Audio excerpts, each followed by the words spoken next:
0세부터 100세까지 모두 다 책 읽는 다올 책 사랑방입니다. 선생님이 앞 시간에 6학년 2학기 교과서에 나오는 백범 김구 선생님의 내가 원하는 우리나라 들려주었었죠? 김구 선생님이 어떠한 일을 했는지, 그리고 그 주변에는 어떠한 인물이 있었는지 우리 함께 알아봐요. 자, 영원히 꺼지지 않는 결의의 등불이라고 하네요. 내 소원이 무엇이냐 하고 하느님이 물으신다면 나는 서슴지 않고 내 소원은 대한 독립이오 하고 대답할 것이다. 그 다음 소원은 무엇이냐 하면 나는 또 우리나라의 독립이오 할 것이다. 또 그 다음 소원이 무엇이냐 하는 세 번째 물음에도 나는 더욱 소리를 높여서 나의 소원은 우리나라 대한의 완전한 자주 독립이오 하고 대답할 것이다.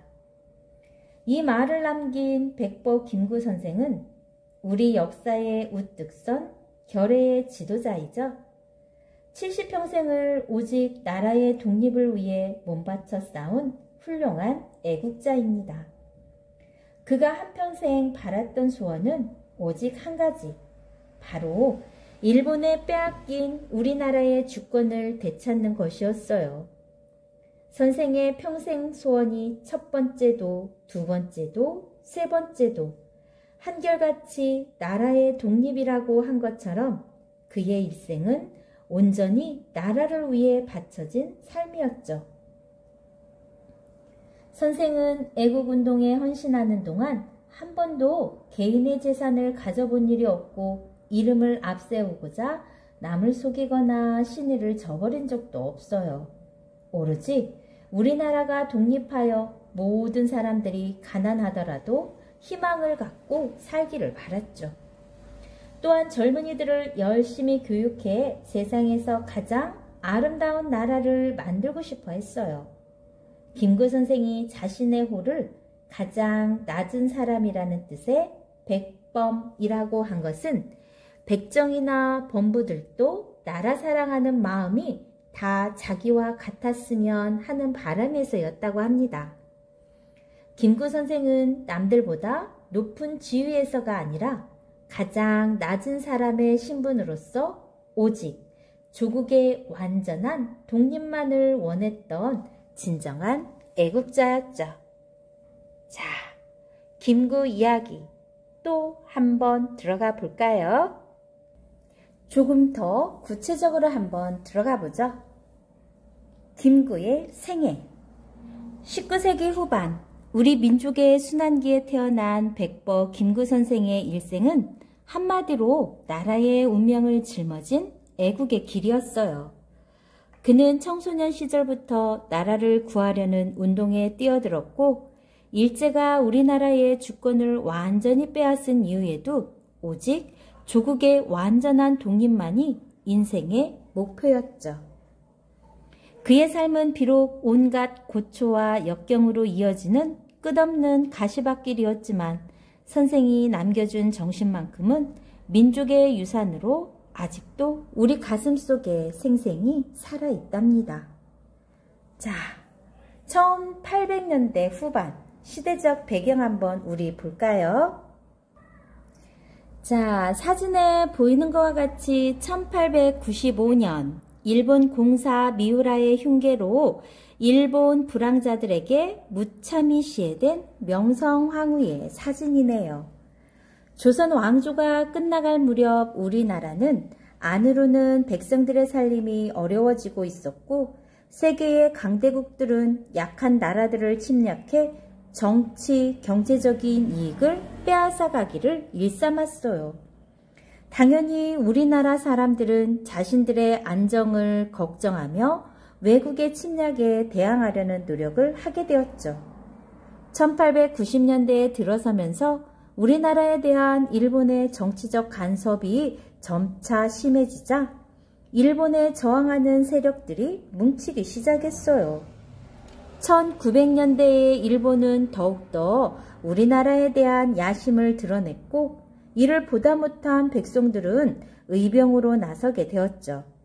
1910년 결국 우리나라의 주권이 완전히 일본에 넘어가면서 조선은 일본의 식민지가 되었죠. 사진을 잠깐 볼게요. 1898년 프랑스에서 발간된 한국 소개 출판물 표지에 실린 대원군 명성황후 고종의 사진입니다. 또 여기 왼쪽에 보이는 건 명성황후 국장 장례식 아라베크가 촬영했다고 했네요. 대담하고 용감한 애국 청년 김구, 이 시대적 배경에서 어떻게 활동했는지 한번 알아봅시다. 1894년 청일 전쟁이 일어나던 해에 김구는 동학군에 가담했어요. 동학에는 사람이 곧 하늘이라는 만인 평등 사상이 깔려 있지요. 그는 해주성의 탐관 오리를 추방하려는 혁명을 지휘하다가 일본군에 쫓겨 신천 안태훈의 집에 숨어 지내게 되었대요. 안태훈은 바로 독립운동가 안중근의 아버지였어요. 그 후 김구는 압록강을 건너가 독립군으로 활약하게 됩니다. 1895년 명성황후 시해 사건이 발생하자 이듬해 그는 다시 고향으로 돌아올 결심을 했죠. 1896년 2월 안악 치아포에서 일본군 중이 스치다를 처단하고 국모의 원수를 갚으려고 이 외놈을 죽였노라는 포고문을 길거리 담에 크게 써서 붙여놓고 자기 성명과 주소까지 적어놓은 뒤 유유히 그곳을 떠났어요. 후에 김구는 일본군에 체포되어 사형 선고까지 받았지만 그의 어머니는 경기감사를 하는 것보다 더 자랑스럽다고 말했어요. 이때 고종 황제는 특명을 내려 사형 집행을 중지시켰지만 여전히 석방은 되지 않자 이듬해 극적으로 탈옥을 감행했죠. 자, 잠깐 또 사진에 보이는 걸 설명해 드릴게요. 이 사진에 보이는 건 105인 사건 피의자들이 공판장으로 끌려가는 모습이라고 하네요. 여기 왼쪽에 보이는 이 한자, 힘들 때마다 김구 선생이 되뇌이며 결의를 다진 서산 대사의 선시를 김구가 직접 쓴 글씨라고 합니다. 와, 정말 명필이네요. 이렇게 잘 쓰기 위해서 또 얼마나 많은 연습을 했을까요? 어떤 내용이냐고요? 눈 오는 벌판을 가로질러 걸어갈 때 발걸음 함부로 하지 말지어다. 오늘 내가 남긴 발자국은 드디어 뒷사람의 길이 되느니, 이런 내용이라고 합니다. 여기 왼쪽에 보이는 분이 누구냐고요? 대한제국 시절 고종 황제의 모습이래요. 그리고 이쪽 오른쪽 아주 깨알 같은 글씨가 있죠? 바로 김구의 자서전 백범 일지입니다.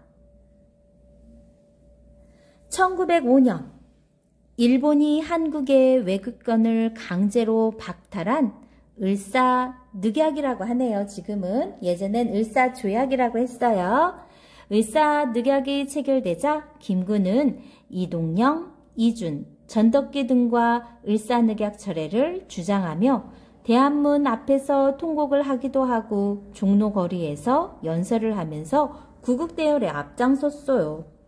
이후 김구는 국민들의 애국심을 고취시키기 위해 교육에도 열의를 쏟았죠. 그때도 비밀결사 단체인 신민회 회원으로 가담했다가 그해 가을 안중근의 거사에 연관돼 해주 감옥에 투옥되었다가 석방되었죠. 1911년 36살 때에는 데라우치 일본 총독을 암살하려고 모의했다는 안명근 사건 관련자, 일명 105인 사건으로 체포되어 17년의 징역을 선고받았다가 형량, 징역 기간이요. 형량이 줄어들어 다행히 3년 반 만에 감옥에서 나올 수 있었다고 합니다. 일제의 잔혹한 고문으로 한밤중에도 수차례씩 죽었다 깨어나 의식이 희미한 상태에서도 철창 안으로 쏟아지는 달빛을 맞으며 그는 이렇게 반성했어요.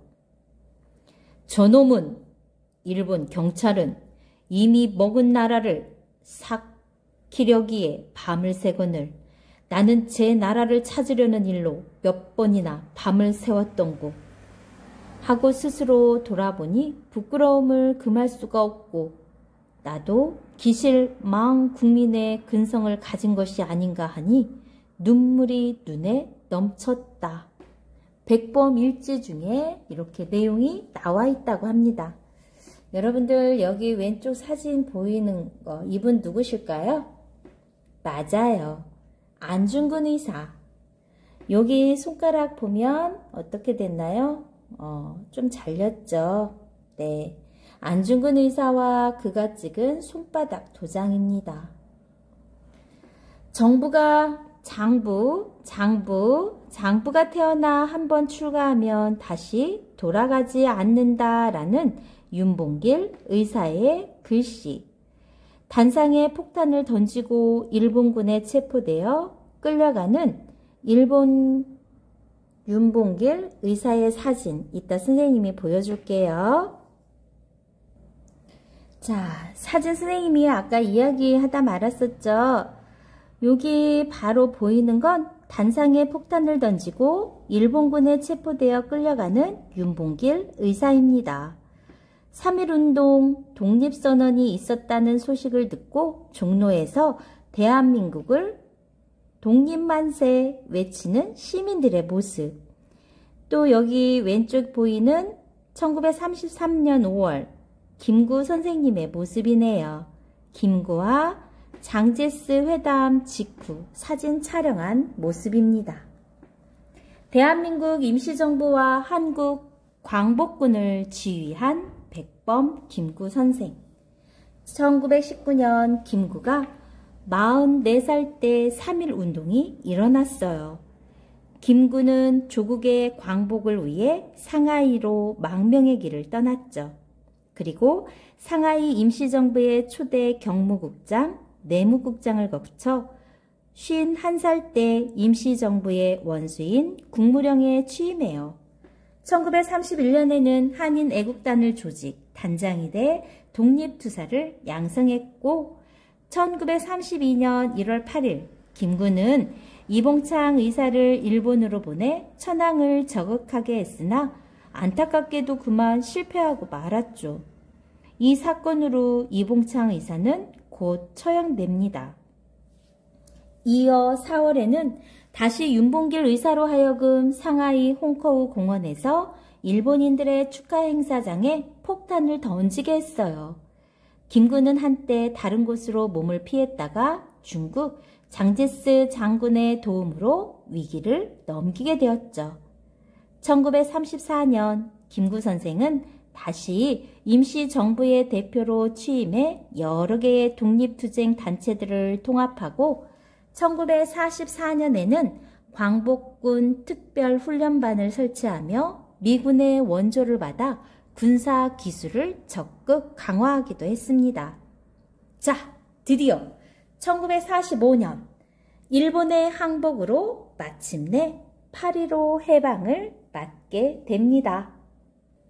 자, 선생님 여기에 보여주는 거 뭐라고 써있나요? 광복이라고 써있죠. 광복군 총사령부 정운처에서 발행한 광복지 창간호이고요. 이 밑엔 1940년 12월 26일 중국 서안에서 찍은 광복군의 모습입니다. 광복군의 모습. 이런 분들이 있음으로 인해서 우리는 지금 어떤가요? 여러분들은 자유를 마음껏 즐기고 있는 거죠.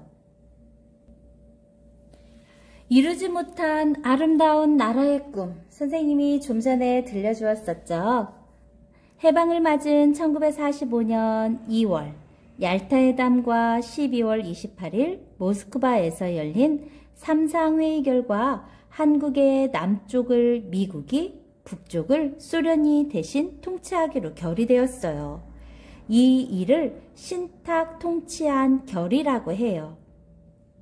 1945년 결국 우리나라가 남과 북으로 분단되는 계기가 되었죠. 결국 김구 선생이 이루려고 했던 자주 독립의 꿈은 깨지고 말아요. 백범 김구 선생은 자신의 꿈을 백범일지의 나의 소원이라는 글에 이렇게 적어 놓았다고 합니다. 나는 우리나라가 세계에서 가장 아름다운 나라가 되기를 원한다. 가장 부강한 나라가 되기를 원하는 것은 아니다. 나는 우리나라가 남의 것을 모방하는 나라가 되지 말고 높고 새로운 문화의 근원이 되고 모범이 되기를 원한다. 그래서 진정한 세계의 평화가 우리나라에서 우리나라로 말미암아 세계에 실현되기를 원한다. 백범일지 중에 나와 있는 내용입니다. 자, 여기 인물 두 인물 한번 볼게요. 누구인가요? 맞아요. 백범 김구 선생. 그리고 여기는 바로 윤봉길 의사예요. 거사를 3일 앞둔 4월 26일 한인애국단 단장 김구 선생과 기념사진을 찍은 윤봉길 의사의 모습이라고 합니다. 여러분들 이렇게 지나간 과거 사진을 통해서 보니 어떤가요? 신기하죠? 새롭죠? 여러분은 마음속에 기억하고 있으세요? 자, 여기 왼쪽에 한번 또 볼게요. 1945년 알타회담의 3국 대표, 미국의 루즈벨트 대통령, 영국의 처칠 수상, 소련의 스탈린, 원수, 이렇게 세 사람이 앉아있는 모습입니다. 와, 타임머신 타고 과거 속으로 되돌아간 기분이네요. 자, 우리 또 조국 독립을 향한 모습 한번 조금 더 알아보죠. 독립운동의 본거지 상하이 임시정부, 여러분들 많이 들어보았죠? 이 사진 내에 보이는 게 바로 상하이 대한민국 임시정부 청사의 모습입니다. 한국은 1919년 3월 1일 운동 후 3일 운동 후 나라의 독립을 되찾기 위해 중국 상하이에서 대한민국 임시정부를 세웠어요. 그리고 8.15 광복 때까지 국내외의 독립운동을 관할하는 최고 기관으로서 활약했지만 국제 간의 정부 승인을 받지 못한 채 광복을 맞아 정부 자격이 아닌 개인 자격으로 귀국하게 되었죠. 임시정부는 1919년에서 1932년까지 14년 동안 상하이에서 머무르며 독립운동을 펼쳤다고 합니다. 이 위에 보이는 사진은 바로 누구냐면 1931년 12월 13일 일왕 저격 선서를 하고 태극기 앞에서 폭탄 2개를 쥐고 찍은 바로 이봉창 의사입니다. 폭탄 2개를 들고 있는 이봉창 의사의 모습. 또 이분은 누구인가요? 네, 거사전 태극기 앞에서 기념사진 촬영한 윤봉길 의사입니다. 자, 김구 선생님은 어디에 잠들어 있을까요? 효창공원에 있다고 합니다. 사진으로 한번 볼게요. 애국지사들이 잠들어 있는 효창공원이에요. 서울특별시 용산구 효창동에는 효창동에 있는 공원으로 본래 조선 정조의 큰아들 문효세자의 묘가 있었던 곳이라고 효창원이라 불렸어요. 면적이 넓고 나무들이 울창해 1894년 청일전쟁 때는 일본군이 야영지로 삼기도 했답니다. 휴창공원의 북쪽 동산 위에는 우리나라의 독립을 위해 목숨을 바친 새 독립지사 이봉창, 윤봉길, 백정기의 묘가 있어요. 물론 김구 선생님도 이곳에 모셔져 있답니다. 그리고 공원 정문 오른쪽 언덕에는 임시정부 요인들이 잠들어 있는데 이동영, 조성환, 차이석의 묘가 있다고 합니다. 또 안중근 의사의 유해를 발견하면 모시려고 마련해둔 허묘, 시신이 들어있지 않은 형식적인 묘, 허묘도 있다고 하네요. 공원 안에는 김구의 생애를 한눈에 볼 수 있는 백범 기념관도 있다고 하니 여러분이 방학이 되면 한번 다녀오는 것도 좋을 것 같습니다. 자, 또 한번 가볼까요? 얼마 안 남았어요. 김구가 창설한 한인 애국단과 광복군, 임시정부의 군대인 광복군의 모습, 그리고 여기 왼쪽에 보이는 모습이 바로 백범 김구 선생의 모습입니다. 김구가 처음 조직한 한인 애국단은 한국과 중국이 사이좋게 지내고 일본의 중요 인물들을 암살하기 위해 1931년에 조직된 독립운동 단체예요. 한인 애국단은 한 사람을 죽여 만 사람을 살리자는 것을 근본 취지로 삼았어요. 이봉창이 일본 국왕 히로히토를 저격했지만 실패했고 같은 해 4월 윤봉길이 상하이 홍코우 공원에서 폭탄을 던져 일본군 대장 고관 등을 살상한 것도 모두 한인 애국단에서 지휘한 것이었죠. 광복군은 1940년 9월 17일 중국의 임시수도 충칭, 지금 중경이라고 하네요. 충칭에서 창설된 대한민국 임시정부의 군대입니다. 이 역시 임시정부 주석이었던 김구가 창설했고 공식 명칭은 한국광복군이죠. 아까 선생님이 읽어주었던 거 생각나나요? 백범일지 중 나의 소원. 내 소원이 무엇이냐 하고 하느님이 물으시면 나는 서슴지 않고 내 소원은 대한 독립이요 하고 대답할 것이다. 그 다음 소원은 무엇이냐 하면 나는 또 우리나라의 독립이요 할 것이요. 또 그 다음 소원이 무엇이냐 하는 세 번째 물음에도 나는 더욱 소리 높여서 나의 소원은 우리나라 대한의 완전한 자주 독립이요 하고 대답할 것이다. 선생님이 이거 들려줬었죠? 네. 굉장히 마음에 와닿는 대목입니다. 김구 어머니의 광낙원 여사에 대한 짧은 얘기도 있네요. 들려드릴게요. 여기 보이는 분이 바로 김구 선생의 어머니 광낙원 여사의 동상입니다.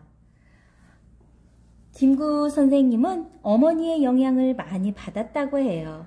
한 번은 어머니의 생신날 김구의 동지들이 잔치를 준비하려고 하자 어머니는 돈으로 달라고 하셨어요. 그리고 그 돈으로 총을 2자루 사서 내놓으며 이렇게 말씀하셨대요.